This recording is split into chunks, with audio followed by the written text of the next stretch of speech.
Hello everyone, welcome to today's session.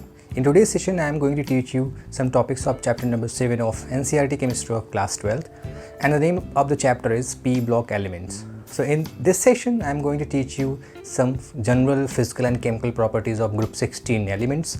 Along with, I am also going to teach you the reactivity with the hydrogen, reactivity with the oxygen and reactivity with the halogens. So let's begin. सो हम P block element के next topic की तरफ move कर रहे हैं. P block elements का जो हमारा नेक्स्ट टॉपिक है that is group 16 element. Okay, तो हम ग्रुप 16 एलिमेंट्स की बात करेंगे आज. तो फटाफट देख लेते हैं कौन कौन से एलिमेंट्स इसके अंदर होते हैं. ग्रुप 16 में हमारे जो एलिमेंट्स हैं they are oxygen, then sulphur, then selenium, then tellurium, polonium, and last में जो सिंथेटिक एलिमेंट है दैट इज़ लिवरमोरियम. ओके, तो ये सारे एलिमेंट्स हैं जो 16 ग्रुप में होते हैं. ठीक है, जिसमें से लिवरमोरियम हमें पढ़ने की ज़रूरत नहीं है क्योंकि लिवरमोरियम जो है वो बहुत ही शॉर्ट लिव्ड है. उसका half life period fraction of seconds का है, इसलिए उसकी स्टडी हम नहीं करते. ये सिंथेटिक एलिमेंट की कैटेगरी में आता है. तो मैंने क्या बताया, सल्फ़र हो गया, पहला एलिमेंट जो है that is oxygen, then sulphur, then selenium, then tellurium, then last में आपका हो जाएगा पोलोनियम. ओके, तो ये सारे एलिमेंट्स जो हैं हमारे ये हो जाएंगे ग्रुप 16 एलिमेंट्स के सारे एलिमेंट्स. मैंने एक और नाम आपको बताया लिवरमोरियम, बस वैसे कि उसकी स्टडी हमें नहीं करनी बिकॉज वो सिंथेटिक है और उसकी जो हाफ़ लाइफ है, हाफ़ लाइफ आपको मैंने पढ़ाया था. हाफ़ लाइफ क्या होता है, हाफ़ लाइफ पीरियड उसका फ्रैक्शन ऑफ सेकेंड्स के लिए होता है, फ्रैक्शन ऑफ सेकेंड्स. इसलिए उसको बनाते नहीं हैं, उसको स्टडी हम नहीं कर पाते. तो अब ये सारे जितने भी हैं इनको कलेक्टिवली, वैसे तो ग्रुप 16 एलिमेंट्स हैं, ऑक्सीजन फैमिली भी कहलाती हैं. इसके साथ साथ इसको हम एक और नाम देते हैं, इसको हम बोलते हैं कैल्कोजेंस. कैल्कोजेंस क्यों? क्योंकि कैल्कोजेंस का मतलब होता है कि ये ओर फॉर्मिंग है. ठीक है, ओर फॉर्मिंग है, that's why they are termed as chalcogens. Ore forming, जैसे कि जितने भी ओर्स हैं, बहुत सारे ओर सल्फाइड्स फॉर्म में होते हैं, सल्फाइड के फॉर्म में होते हैं, इसलिए. ठीक है, and this name is also derived from the Greek word for brass and point to be just you can say कि ये ब्रास का जो ग्रीक में जो टर्म है वो ग्रीक वर्ड है ये कैल्कोजन, जहाँ पे इसका मतलब होता है ब्रास. ठीक है, तो ये तो हो गया इसकी छोटा सा इंट्रोडक्शन. ना हम अकरेंस पे चलते हैं. तो अकरेंस मतलब कहाँ कहाँ ये हमें मिलता है. सो अकरेंस का मतलब इसकी हमें प्रेजेंस कहाँ मिलेगी. तो आप जानते हो ऑक्सीजन एक ऐसा एलिमेंट है जो सबसे ज़्यादा एबंडेंट है अर्थ क्रस्ट पे. Most abundant element on earth crust. Earth crust की बात हो रही है, हर जगह की बात नहीं हो रही है, अर्थ क्रस्ट पे, क्योंकि ज़्यादातर आपको ओर्स सब ऑक्साइड्स के फॉर्म में ही मिलते हैं. देन जैसे वाटर है, it is also H2O, oxygen it is having. Okay, तो अगर मैं बाई मास बोलूँ तो 46.6% जो अर्थ क्रस्ट है उसमें ऑक्सीजन की प्रेजेंस है. ठीक है, अर्थ क्रस्ट पे वो ऑक्सीजन की प्रेजेंस है 46.6 की. एंड आप जानते हो 20.946 और यू कैन से 21% का एयर का कंपोजिशन है ऑक्सीजन का. इस तरीके से मैं कहूँ तो ऑक्सीजन बहुत ज़्यादा एबंडेंट है हमारे एटमॉस्फेयर में भी, हमारे अर्थ क्रस्ट में भी. ठीक है, इसके अलावा अगर मैं सल्फ़र की बात करूँ तो सल्फ़र जो हमारा है it is also found on earth crust in the form of sulphides. Basically ores जितने होते हैं ऑक्साइड्स और सल्फाइड्स के फॉर्म में होते हैं. देन कंबाइंड फॉर्म में अगर मैं कहूँ तो ये सल्फेट्स के फॉर्म में मिलता है हमें अर्थ क्रस्ट पे. ठीक है, सल्फेट्स के फॉर्म में जैसे जिप्सम हो गया, जिप्सम जिसको हम कैल्शियम सल्फेट .2H2O लिखते हैं. देन एप्सम सॉल्ट है, ये सब ओर्स हैं एक्चुअली. ठीक है, एप्सम सॉल्ट जो कि मैग्नीशियम का सल्फेट होता है .7H2O. देन उसके बाद कॉपर पायराइट है तो CuFeS2, इससे कॉपर पायराइट हो जाएगा. देन गैलेना है, PbS है, जिंक ब्लेंड है. ठीक है, इस तरीके से बहुत सारे हैं जो सल्फाइड के ओर्स हैं. ये सारे के सारे सल्फ़र की एबंडेंस ये रखते हैं. उसके अलावा सल्फ़र H2S के फॉर्म में भी रिलीज़ होती है. वोल्केनिक एरप्शन जब होता है तो H2S के फॉर्म में वो रिलीज़ होती है. ठीक है, अलॉन्ग विद दिस ये एग्स में है ना कुछ प्रोटीन्स में, देन आप बहुत सारी जगह जानते हो, जैसे गार्लिक में होता है जब आपको आँखों से आंसू आने लगता है ना। देन ऑनियंस में होता है, प्याज के रस या प्याज से भी आता है। देन मस्टर्ड आप जानते हो, जब मतलब सरसों का तेल जो होता है, जब उसको आप बहुत खौला दीजिए, उसमें कोई चीज़ डालिए, जो उसकी जो वेपर्स उठती हैं वो आपकी आंखों में जलती है, it is because of sulphur. Then hair, क्योंकि वो प्रोटीन कंसिस्ट करता है। वूल, ये सब सल्फ़र रखते हैं, इन सब के अंदर भी सल्फ़र प्रेजेंट होता है, ठीक है। तो ये तो हो गया oxygen and sulphur. Then sulphides की बात करते हैं तो सेलेनियम और टेलुरियम की अगर बात करूँ, सेलेनियम एंड टेलुरियम ये दोनों ही एलिमेंट जो हैं ये सेलेनाइड्स एंड टेलुराइड्स के फॉर्म में होते हैं, जो सल्फाइड ओर के साथ ही मिलते हैं, ठीक है। तो सेलेनियम एंड टेलुरियम ये सल्फाइड्स ओर के साथ सेलेनाइड्स एंड टेलुराइड्स के फॉर्म में आपको मिलेंगे। देन पोलोनियम जो है हमारा, ये डिके प्रोडक्ट है थोरियम एंड यूरेनियम का, ये डिके प्रोडक्ट है। डिके प्रोडक्ट आप समझते हो कि कोई एक अगर एलिमेंट है जो रेडियो एक्टिव है, तो जब वो ब्रेक डाउन होता है तो अपने से मतलब खुद ही दूसरे एलिमेंट में कन्वर्ट हो जाता है। ये एक न्यूक्लियर केमिस्ट्री का कॉन्सेप्ट है कि अगर कोई एक रेडिएशन एमिट करता है, फॉर एग्जांपल मैंने कहा कि ये 92 है, 235 है यूरेनियम का, मैंने एक्स लिख रखा है, ठीक है। अगर इसमें से मैंने कहा कि इसमें से हीलियम निकल गया या एक अल्फा पार्टिकल इसने निकाल दिया, तो अब जो दूसरा एलिमेंट बचेगा वो यहाँ 90 एटॉमिक नंबर का होगा और यहाँ पे 231 मास नंबर का होगा। तो ये एक दूसरा एलिमेंट हो गया जिसका एटॉमिक नंबर 90 है। तो लाइक दिस, कि इसी को कहते हैं decay, this is the decay product of this element. तो ये पोलोनियम जो है वो यूरेनियम और थोरियम का डिके प्रोडक्ट है। और मैंने आपको बताया जो लिवरमोरियम है ये बहुत शॉर्ट लिव्ड है, इसका हाफ लाइफ पीरियड बहुत ही कम है, फ्रैक्शन ऑफ सेकेंड्स का, इसलिए इसकी स्टडी कर पाना हमारे लिए मुश्किल है ना। हम मूव करते हैं इनकी कुछ प्रॉपर्टीज़ पे। तो हमारी पहली है प्रॉपर्टीज़ जिसको हम बोलते हैं इलेक्ट्रॉनिक कॉन्फ़िगरेशन। तो इलेक्ट्रॉनिक कॉन्फ़िगरेशन की बात करेंगे। तो electronic configuration outermost shell का, क्योंकि ये 16 ग्रुप के मेंबर हैं, 16 ग्रुप, तो आउटर मोस्ट शेल आपको पता है NH2NP4 होगा, यहाँ पे कोई ना कोई नोबल गैस, ठीक है, नोबल गैस। देन NH2NP4 इसका आउटर मोस्ट शेल का इलेक्ट्रॉनिक कॉन्फ़िगरेशन। अब जैसे मैं कहूँ कि ऑक्सीजन है अगर, तो उसका हो जाएगा आपका हीलियम नोबल गैस, और देन उसके बाद 2s2 2p4। देन सल्फ़र का अगर मैं लिखूँ, यहाँ नीचे लिखता हूँ, सल्फ़र का अगर मैं लिखता हूँ तो ये हो जाएगा neon. Then 3s2 3p4 like this. आगे आप जब सेलेनियम पे जाओगे तो यहाँ पे ऑर्गन हो जाएगा, organ. Then 4s2 4p4। Then tellurium है ऐसे ही, तो टेलुरियम के केस में यहाँ क्रिप्टन हो जाएगा, ठीक है, क्रिप्टन। देन 5s2, सॉरी इसमें एक चीज़ आपको और ध्यान रखनी है, ये मैं इसके पहले भी भूल गया, 4s2 4p4 के साथ साथ यहाँ पर 3d10 भी होंगे। सॉरी फॉर दिस करेक्शन, मैं आपको आउटर मोस्ट शेल पे मेरा दिमाग इसी पे लगा था इसलिए मैं बताना भूल गया। 3d10 4s2 4p4, देन उसी तरह से 4d10 5s2 5p4। तो ये देखो आउटर मोस्ट शेल में सब में 2 4 2 4 यानी टोटल 6 इलेक्ट्रॉन्स आपको आउटर मोस्ट शेल में दिख रहे हैं।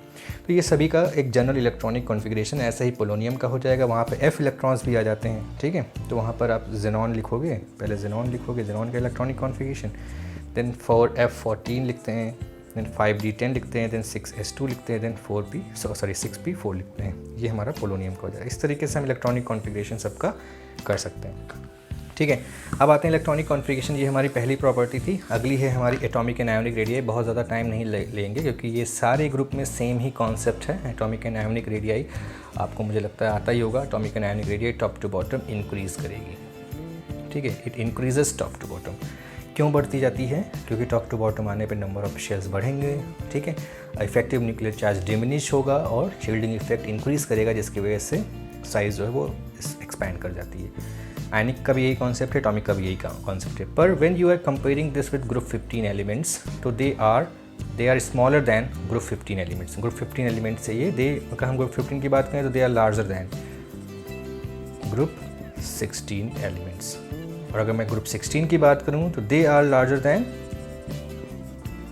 ग्रुप 17, क्योंकि लेफ़्ट टू राइट जाने पे साइज़ डिक्रीज़ करती है। इसलिए 16 ग्रुप जो है वो 17 से बड़ा होगा पर 15 से छोटा होगा, ठीक है। तो ये हो गया एटॉमिक एंड आयोनिक रेडियाई। अब है नेक्स्ट हमारी आयोनाइजेशन एंथैल्पी। तो next one is ionisation enthalpy. Definition पे मैं नहीं जाऊँगा क्योंकि हर बार एक ही चीज़ बोलने का कोई मतलब नहीं है। तो आयोनाइजेशन एंथैल्पी का trend again top to bottom it decreases क्योंकि the amount of energy required to remove the electron जो है वो टॉप टू बॉटम घटती जाएगी, क्योंकि जो इलेक्ट्रॉन्स जो हैं दे आर लूजली हेल्ड, नीचे आने पे लूजली हेल्ड हो जाएंगे, जिसकी वजह से इनको निकालना आसान होगा, इसलिए ionisation enthalpy top to bottom decrease करती है। पर लेफ़्ट टू राइट जाने पे हमें पता है कि ये इंक्रीज़ करती है, ठीक है, यानी कि 16 के बाद 17 ग्रुप आएगा तो इसकी आयोनाइजेशन एंथैल्पी 16 से ज़्यादा है, और ये आता है 15 के बाद, तो 16 की 15 से ज़्यादा होनी चाहिए, ठीक है। मीन्स आयोनाइजेशन एंथैल्पी जो है 16th ग्रुप की that should be greater than ionisation enthalpy of 15 according to the concept कि लेफ्ट राइट जाने पे आयोनाइजेशन एंथैल्पी बढ़ती है, पर ये ऐसा नहीं होता है, ठीक है, ऐसा नहीं होता है, इसका उल्टा होता है। मतलब आयोनाइजेशन एंथैल्पी जो 15 ग्रुप की होती है that is greater than ionisation enthalpy of 16 group. तो ऐसा इसलिए मैं यहाँ ग्रुप का खाली सबस्क्रिप्ट जो लिख रहा हूँ it is denoting the group number only, ये उसका मतलब नंबर नहीं है कि कितने इलेक्ट्रॉन्स को निकाल रहे हो आप, इस पर कन्फ्यूज़ नहीं होइएगा। तो इसकी वजह है इसका इलेक्ट्रॉनिक कॉन्फ़िगरेशन जो हमने इसके पहले वाले चैप्टर में पढ़ा था कि अगर हम 15 ग्रुप एलिमेंट की बात करते हैं तो ये जैसे नाइट्रोजन है तो ये 2s2 2p3 रख रहा है इलेक्ट्रॉन्स, और वहीं अगर मैं ऑक्सीजन की बात करूं तो ये 2s2 और 2p4 रख रहा है, ठीक है। तो 1 2 3 एंड 4, तो ये हाफ फिल्ड अरेंजमेंट है। 15 ग्रुप एलिमेंट्स जो हैं वो हाफ फिल्ड अरेंजमेंट रख रहे हैं, जिसकी वजह से ये स्टेबल है, तो इसलिए इसको इलेक्ट्रॉन्स का निकालना मुश्किल होगा, इसलिए इसकी आयोनाइजेशन एंथैल्पी ज़्यादा है, यही इसका रीज़न है, ठीक है। देन हम मूव करते हैं इलेक्ट्रॉन गेन एंथैल्पी।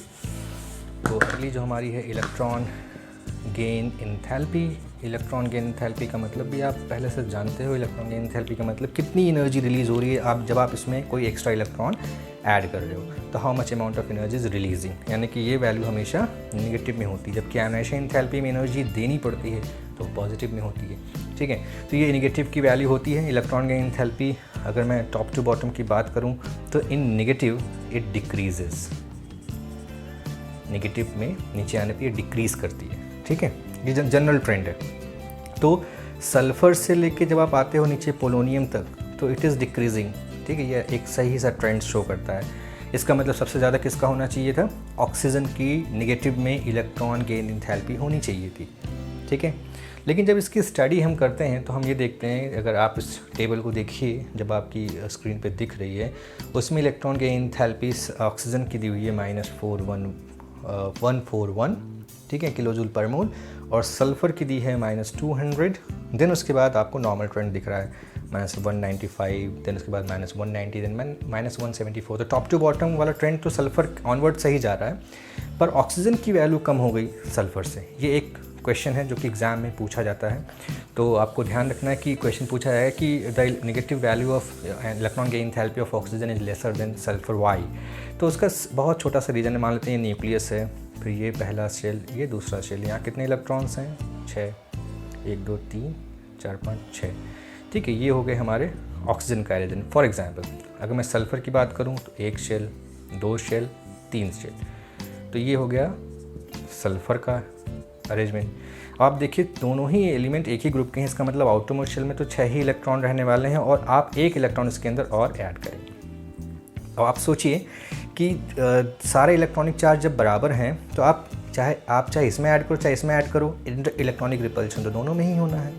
पर आप खुद ही गेस कर सकते हैं कि क्योंकि इसकी साइज़ बड़ी है तो जब इसमें आप इलेक्ट्रॉन ऐड करते हो तो इसमें जो इंटर इलेक्ट्रॉनिक रिपल्शन होता है, इंटर इलेक्ट्रॉनिक रिपल्शन सल्फ़र में काफ़ी कम होगा इन कंपेरिजन टू ऑक्सीजन, क्योंकि इसकी साइज स्मॉलर है। स्मॉल साइज में 6 इलेक्ट्रॉन्स हैं, यहाँ बिगर साइज में 6 इलेक्ट्रॉन है। तो because of inter electronic repulsion जो मैंने यहाँ बोला है वो ऑक्सीजन का बहुत ज़्यादा होता है, जिसकी वजह से उसकी जो इलेक्ट्रॉन गेन एंथैल्पी उसकी वैल्यू कम हो जाती है, क्योंकि इंटर इलेक्ट्रॉनिक रिपल्शन का मतलब है कि इलेक्ट्रॉन्स एक दूसरे को अपोज कर रहे हैं।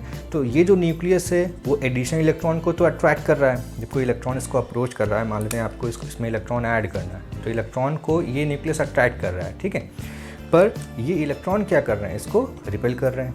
ये तो अट्रैक्ट कर रहा है इस तरीके से न्यूक्लियस, पर ये इलेक्ट्रॉन इसको रिपेल कर रहे हैं। वही हाल यहाँ पर भी है, न्यूक्लियस इसको अट्रैक्ट कर रहा है इस तरीके से, पर इलेक्ट्रॉन इसको रिपेल कर रहे हैं। क्योंकि ये बड़ा है तो इसमें इलेक्ट्रॉन का रिपल्शन कम है, बट ये छोटा है इसलिए इसमें इलेक्ट्रॉन का रिपल्शन ज़्यादा है। तो जितनी एनर्जी ये रिलीज़ कर रहा है, एनर्जी बहुत रिलीज़ करता है बिकॉज इसमें इफेक्टिव न्यूक्लियस चार्ज ज़्यादा है।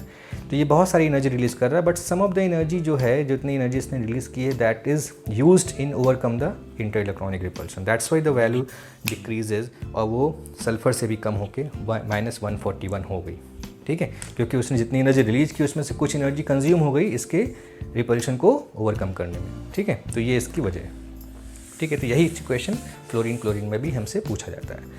ओके, नाउ नेक्स्ट है हमारा देन ये तो हो गया इलेक्ट्रॉन एंथैल्पी एंड के बाद आती है इलेक्ट्रोनेगेटिविटी हमारी। तो इलेक्ट्रोनेगेटिविटी की बात करें तो इलेक्ट्रोनेगेटिविटी टॉप टू बॉटम हमेशा घटती है।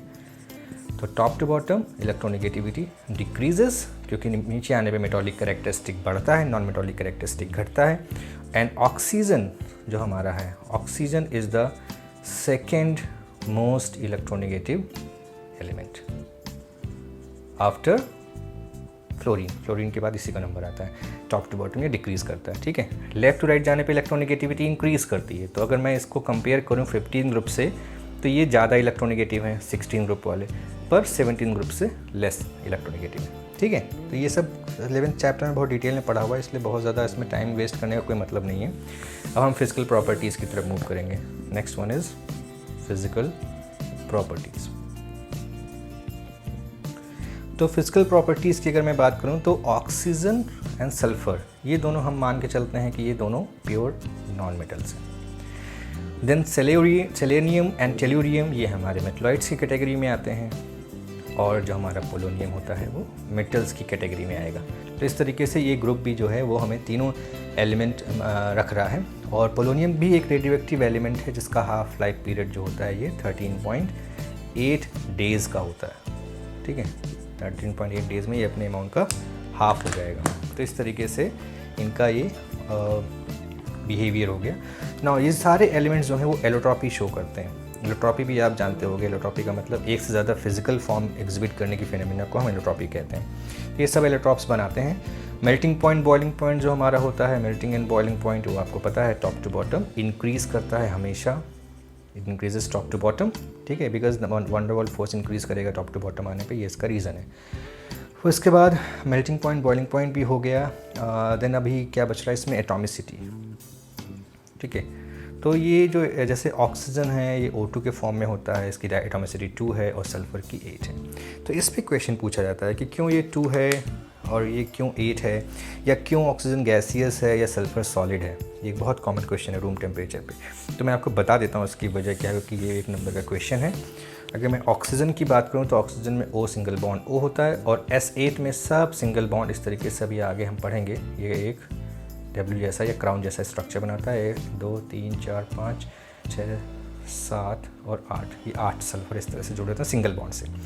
तो इसमें कैपेसिटी होती है कि पी पाई मल्टीपल बॉन्ड ये बना सकता है oxygen, but sulphur can not form P pi multiple bond. इस वजह से ये डबल बॉन्ड एग्जिबिट नहीं करता, और जब डबल बॉन्ड एग्जिबिट नहीं करता तो ये H2 के फॉर्म में जनरली नहीं होता है, पर इट डजंट मीन कि नहीं होता, वेपर स्टेट में होता है।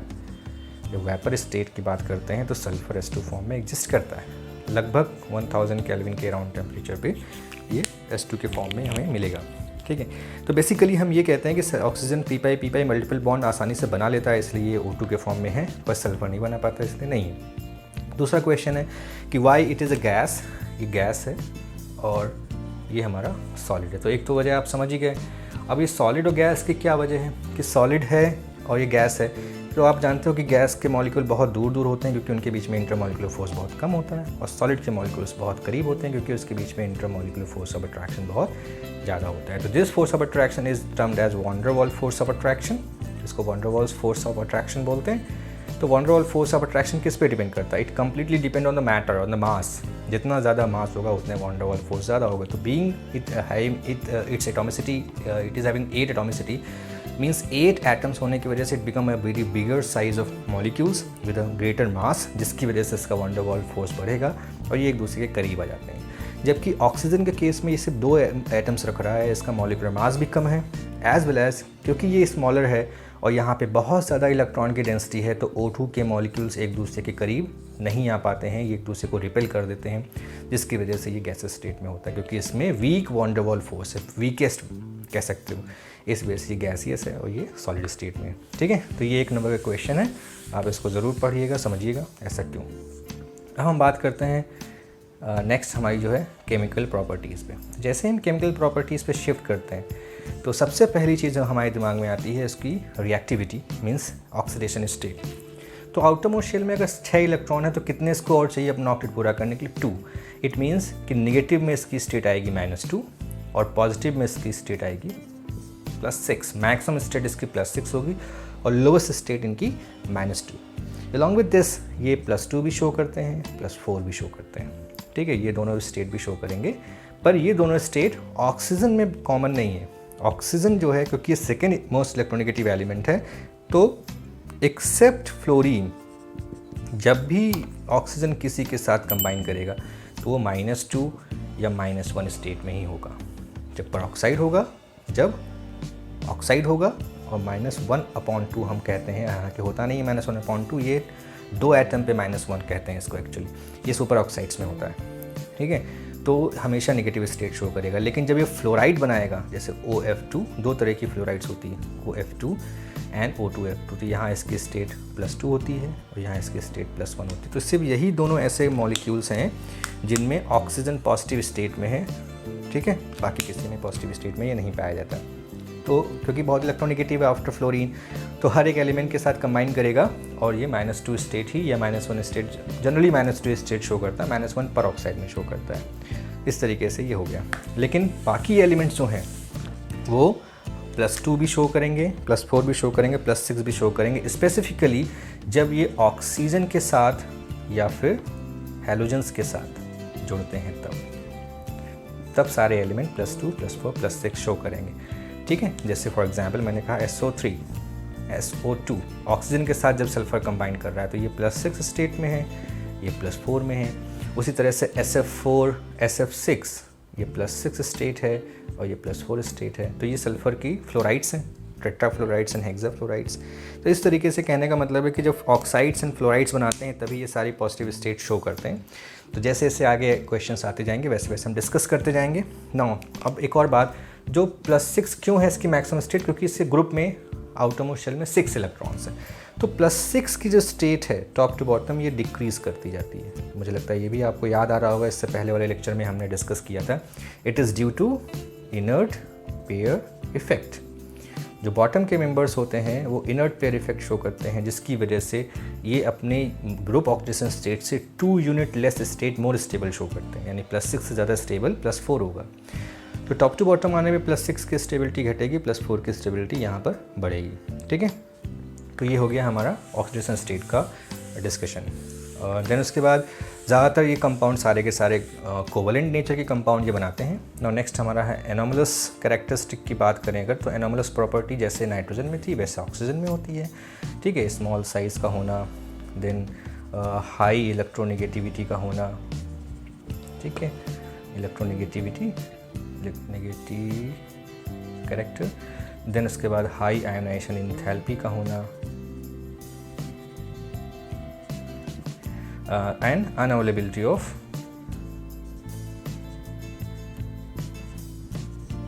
d orbitals. तो ये सारे रीज़न जो सब में थे वहीं यहाँ एक इलेक्ट्रॉन के एंथैल्पी का पॉइंट भी आप यहाँ ऐड कर सकते हो। तो यही सारे रीज़न यहाँ पर भी ऑक्सीजन के भी एबनॉर्मल बिहेवियर के लिए रिस्पॉन्सिबल है। ठीक है, तो ये सारे रीज़न आप हम नाइट्रोजन फैमिली में भी पढ़े थे, यहाँ पर भी पढ़े थे। इसके अलावा स्मॉल साइज़ और हाई इलेक्ट्रोनेगेटिविटी की वजह से H2O जो है, H2O और H2S के हमसे कंपैरिजन पूछा जाता है। तो हमसे ये कहा जाता है कि why H2O is a liquid and H2S is a gas.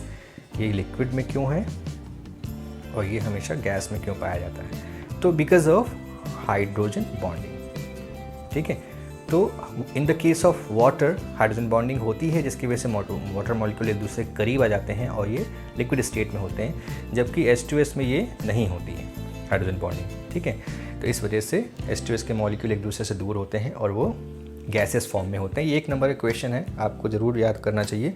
And इसीलिए मैं कहता हूँ पी ब्लॉक एलिमेंट में जो रीजनिंग क्वेश्चंस हैं they are very much easy, because वो रीजन्स हर एक ग्रुप में लगभग सेम रहते हैं। तो हमने अमोनिया के केस में भी यहाँ पर हाइड्रोजन बॉन्डिंग की बात कही थी, वही यहाँ पर भी हम कह रहे हैं कि H2O जो हाइड्रोजन बॉन्डिंग पजेस करता है, जिसकी वजह से ये लिक्विड स्टेट में है और H2S गैसेस स्टेट में है। ठीक है, और डी ऑर्बिटल ना होने की वजह से क्या होता है, कोवेलेंसी 4 से ज़्यादा नहीं बढ़ सकती ऑक्सीजन की। ठीक है, अब बात करते हैं इसकी केमिकल प्रॉपर्टी में, रिएक्टिविटी विद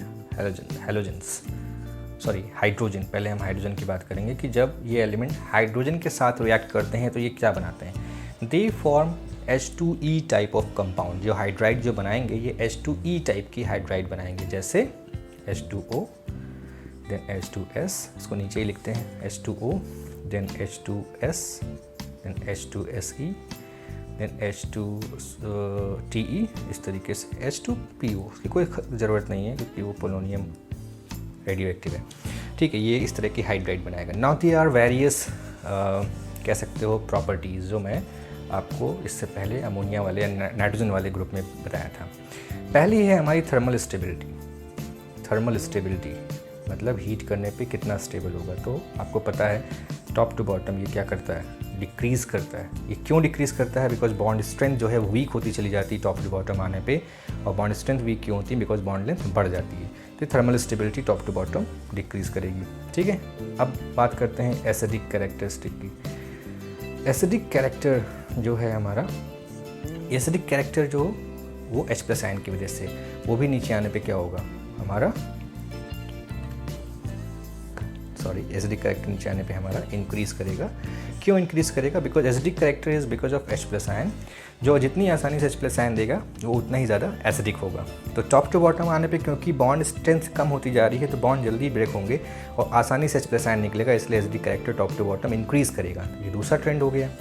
ठीक है, तीसरा हमारा पूछा था रिड्यूसिंग कैरेक्टर का। रिड्यूसिंग कैरेक्टर कैसा होगा, ठीक है, तो reducing character is also because of the hydrogen, तो it increases down the group, क्योंकि आसानी से हाइड्रोजन कब मिलेगा, जब बॉन्ड वीक होगा। तो हाइड्रोजन आसानी से कौन देगा, सबसे नीचे वाला मॉलिक्यूल, बिकॉज उसका बॉन्ड सबसे वीक है, क्योंकि बॉन्ड स्ट्रेंथ सबसे कम होने की वजह क्या है, बॉन्ड लेंथ सबसे ज़्यादा होना। तो ये 3 ट्रेंड है जो आपसे पूछे जाते हैं हाइड्रोजन के केस में। नाउ नेक्स्ट है हम ऑक्सीजन की बात करते हैं। ऑक्सीजन के साथ जब ये reaction with reactivity with oxygen, oxygen के साथ रिएक्टिविटी जब होती है तो ये 2 तरह की ऑक्साइड जनरली बनाते हैं, EO2 एंड EO3। 2 तरह की इनकी ऑक्साइड्स होगी, EO2 एंड EO3। ठीक है, dioxide and trioxide, for example SO2 and SO3। ठीक है, जैसे ओजोन भी हम कह सकते हैं, वो EO2 टाइप की ऑक्साइड है ऑक्सीजन की। उसी तरह सेलेनियम होगा तो SeO2 एंड SeO3, इस तरह से टेल्यूनियम होगा तो TeO2 एंड TeO3। अब जब 2 तरह की ऑक्साइड्स हैं, जैसे हमने नाइट्रोजन फैमिली में पढ़ा था, तो यहाँ जैसे 2 स्टेट होगी, ये +4 स्टेट होगी, ये +6 होगी। और आपको पता है कि नॉन मेटल की ऑक्साइड एसिडिक होती है, देन एम्फोटरिक होती है, देन बेसिक होती है। ये सब आप पहले से जानते हो, इसलिए बहुत ज़्यादा उस पर टाइम वेस्ट नहीं करना है। फिर ये भी मैंने बताया था कि अगर एक ही एलिमेंट की 2 ऑक्साइड, जैसे सल्फर डाइऑक्साइड, सल्फर ट्राइऑक्साइड है, तो कौन ज़्यादा एसिडिक होगा, जिसके ऊपर ऑक्सीडेशन स्टेट ज़्यादा होगा, means sulphur trioxide is more acidic in behaviour. ठीक है, अब बात करते हैं टॉप टू बॉटम आने की कि रिड्यूसिंग कैरेक्टर क्या होगा। तो जितनी भी डाइऑक्साइड्स हैं, SO2, मैं इसको रब करके लिखता हूँ, SO2 यानी कि EO2 जो हैं यानी dioxides, they are reducing in nature. Why they are reducing in nature, because ये रिड्यूस करेंगे तो खुद क्या होंगी, ऑक्सीडाइज होंगी, मतलब ये +4 से +6 की तरफ जाएंगी। ठीक है, तो reducing character top to bottom decrease करता है।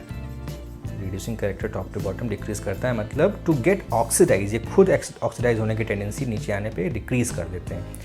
मतलब आपको समझ में आ रहा होगा, अगर ये रिड्यूसिंग है तो मैं एग्जांपल सिर्फ डिस्कस कर रहा हूँ। वैसे तो जैसे सल्फर डाइऑक्साइड है वो सल्फेट में कन्वर्ट होता है तो भी +6 स्टेट आता है। मैं यहाँ खाली एग्जांपल के तौर पर बता रहा हूँ कि +4 से ये +6 में जा रहा है। तो ये आपका मतलब खुद का ऑक्सीडाइज होगा तभी तो दूसरे को रिड्यूस करेगा। तो ये कह रहे हैं कि टॉप टू बॉटम ये जो टेंडेंसी वो डिक्रीज़ करती है। क्यों डिक्रीज़ करती है, क्योंकि अभी थोड़ी देर पहले हमने पढ़ा था कि +6 की stability top to bottom decrease करती है, और +6 की स्टेबिलिटी नीचे आने पर डिक्रीज़ क्यों करती है, because of inert pair effect.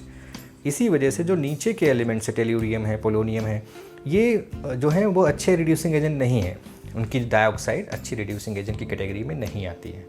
ठीक है, तो इस तरीके से हमने इसको समझ लिया कि रिड्यूसिंग कैरेक्टर डाइऑक्साइड का नीचे घटता है, क्योंकि नीचे आने पे इनर्ट पेयर इफेक्ट की वजह से +6 स्टेट की स्टेबिलिटी घट जाती है।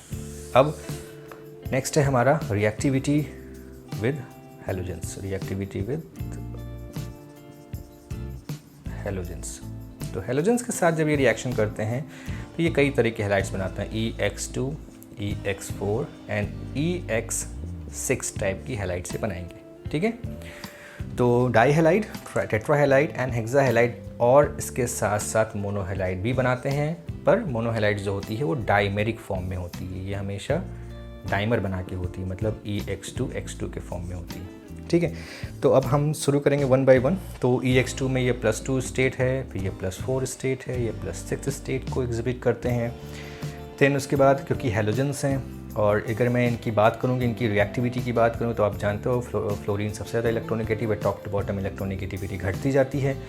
और अगर हम स्टेबिलिटी की बात करें सारे हेलाइड्स की, तो फ्लोराइड्स की स्टेबिलिटी क्लोराइड से ज़्यादा होगी, उसकी ब्रोमाइड से ज़्यादा होगी, और आयोडाइड से ब्रोमाइड की ज़्यादा होगी।